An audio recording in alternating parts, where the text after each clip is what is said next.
Maswerteng hapon po mga ka-STL. Narito na po ang resulta ng STL Pangasinan para sa araw na to, second draw.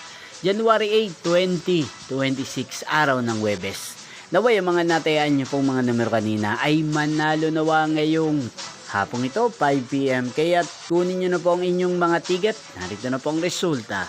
Ang mga numerong nanalo sa STL Pangasinan ngayong hapong ito, January 8, 2026.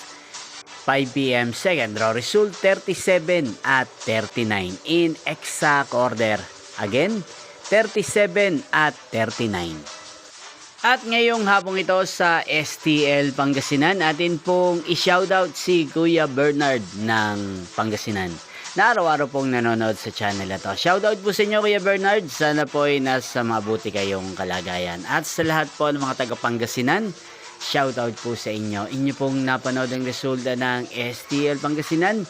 Maraming salamat po sa patuloy nyo pong pagsuporta at panonood sa aking channel. Magkita-kita pong muli tayo pamayang 8:45 PM. Thank you for watching.